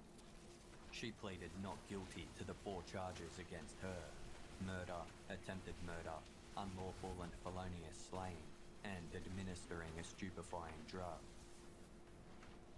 The prosecution clarified they didn't believe Madhavi had caused Joe Cinque's death, but was criminally responsible for Anu's actions by aiding and abetting her in offences she knew were intended to end his life. As Madhavi was fully aware of Anu's plot to kill Joe, they said she had failed her duty of care to save him. The prosecution believed Madhavi was present when Anu spiked Joe's drink with Rohypnol after the second dinner party, and that the 2 women had likely given him the first injection of heroin thereafter, but it failed to result in his death. Madhavi's defense lawyer put forward that his client could not be convicted of administering a stupefying drug, as it couldn't be proven what time Joe was injected with the lethal dose of heroin. Seems He reasonable. argued that Madhavi's duty of care ended on the morning of Sunday, October 26th, when she told Anu that she no longer wanted anything to do with the plan. When she saw Joe ill in his bedroom, she no longer had a duty of care, as they were associated by friendship only and not by marriage or family. Justice Crispin interjected, asking, "Isn't it a rather chilling concept that one could take part in a plan to kill somebody, go out and buy the drugs for the job, and then say simply, 'I'm washing my hands of it now. I've got no responsibility. Let him die.'" The defense maintained that Madhavi had no more legal culpability than a complete stranger or innocent bystander. Numerous witnesses testified that Madhavi was alarmingly passive in her friendship with Anu, and that she went to unhealthy lengths to put her best friend's needs ahead of her own. Madhavi was described as warm, gentle, and eager to please. She therefore had difficulty standing up for herself, and to let the far more dominant Anu take advantage of her. At one stage, she told a classmate, "I've got a friend who's suicidal. She smothers me." A prison welfare officer testified that during Madhavi's short time in custody before securing bail, she overheard Anu putting the pressure on Madhavi to get their stories straight. Later, Madhavi confided in the welfare officer about why she went along with Anu's plan. She explained that she had a sister with a disability and would never have been able to forgive herself for abandoning Anu if she discovered she really did have a serious degenerative illness. According to the defense, the lack of clear evidence confirming exactly what had happened in the lead-up to Joe's death meant it would be unreasonable to convict their client on any charges. On Friday, December 20, Justice Crispin accepted this viewpoint and declared Madhavi not guilty of all 4 charges. Holy hell. He concluded that although her behaviour was suspicious, the evidence was not indisputably damning. It was undeniable she was aware that Joe was in danger, but this didn't prove she shared Anu's criminal intent or aided her in causing his death. In addition, Justice Crispin couldn't discount the possibility that Madhavi was going along with Anu's plan with the intention of persuading her to change her mind, or was too timid to intervene. He also acknowledged Madhavi may have thought the whole scheme was just another one of Anu's melodramatic plans that would never come to fruition. Maria and Nino Cinque yelled in protest and had to be escorted out of the court.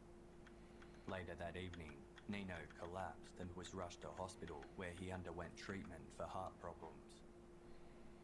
Crazy. On Madhavi's verdict, Anu Singh later said, "It's my fault entirely. I was hysterical and she just loved me and wanted to help me.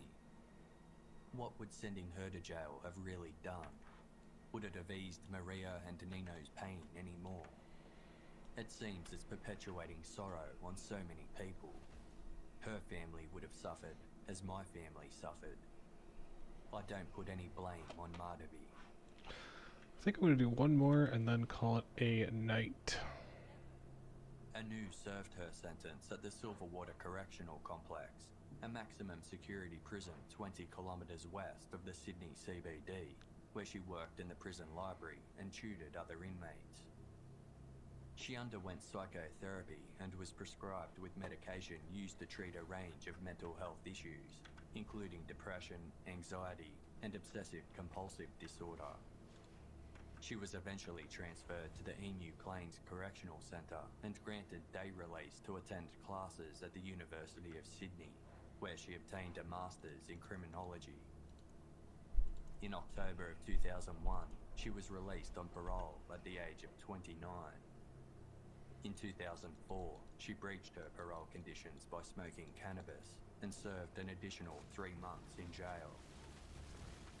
In 2009, Anu was awarded a doctorate by the University of Sydney's Law Faculty after completing a thesis titled Offending Women toward a greater understanding of women's pathways into and out of crime in Australia. She has since admitted that she lied in 1997 when she told a university counsellor that Joe had been abusive towards her. In a 2004 interview with ABC News, she said that although Joe had expressed frustration that Anu was no longer the happy and friendly person he had first met in 1995, he never indicated that he intended to leave her. She discussed her suicidal thoughts with him, and he encouraged her to persevere with life. When asked why she killed Joe, Anu stated, "There's absolutely no legitimate or rational motivation at all." I believe that. Anu now lives in Sydney and is in a long-term relationship with a fellow inmate she met during her time on remand. She accepts full responsibility for Joe's death. Madhavi Rao changed her name and moved to the United States, where she lives with her husband and children. Many of their classmates and friends who attended the dinner parties and failed to notify authorities of Anu's plan to murder Joe went on to practice law. The townhouse on Antle Street that Anu and Joe shared has since been demolished to make way for a new government housing project. For many years, Joe's childhood bedroom at his parents' house in Newcastle remained untouched. His single bed sat underneath a wall plastered with posters and photos, alongside an exercise bike, a brown desk, and a shelf piled with books. The Chinquays are still unable to grasp why Madhavi nor any of the others had come to Joe's aid. Nino Chinquay told ABC News, "Why you don't call the ambulance? Why you don't call the police when you see a person dying? If you see a dog on the street from a car accident, you call somebody to help the bloody dog. Right. It's a man dying. These are all very good Why questions. you don't call the ambulance?" Joe Chinquay's death is often cited as an example of the bystander effect, a social psychological claim that individuals are less likely to help someone in need when others are present. Filmmaker Satiri Danoukas explored this theme in his 2016 movie titled Joe Chinquay's Consolation, based on Helen Garner's 2007 book of the same name. He told Vice magazine, "The narrative is so extreme, you ask yourself, how could this occur? Even with what you might know about the individuals, we're talking about the execution of someone, a life being blacked off the face of the earth. These people wanted to go to these dinner parties, and to their own inner dialogue said, 'This has nothing to do with me.' And yet, the act of being spectators maintained the news momentum. It gave her an audience. To a narcissist, an audience is part of the air that they breathe." In 2017, Anu appeared on Australian television current affairs program Sunday Night and made a public apology to the Chinquay family, stating, "There are many things people don't understand. There's a lot of things that have been overlooked. I was suffering from a very, very severe mental illness at the time. If I could have listened to people and sought the right sort of mental help, this wouldn't have happened. I would like to say to Maria and to Nino that I am deeply, deeply sorry for what happened, and that if I could, if there was any way I could turn back the clock, I would do so in a heartbeat." In the same program, Maria Chinquay rejected the apology, calling Anu the devil, and responding, "Don't tell me this bullshit. You have killed the most precious thing I had in my life. My first son, my firstborn, the one that was going to carry his grandfather's name, is not here anymore."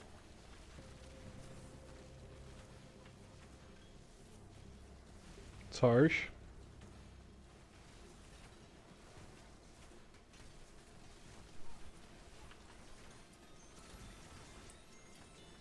Okay, I'm guessing there's no thingy.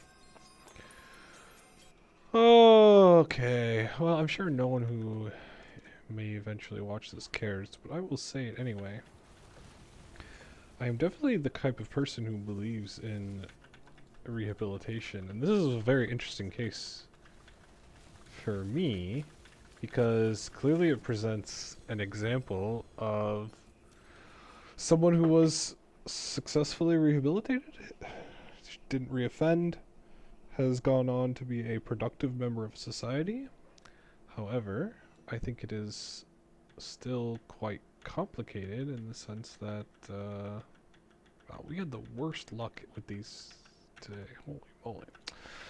Um, I think it's still quite I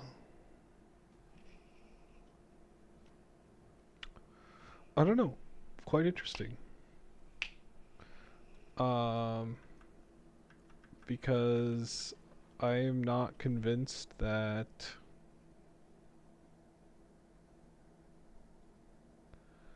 oh nice. Um, I am not convinced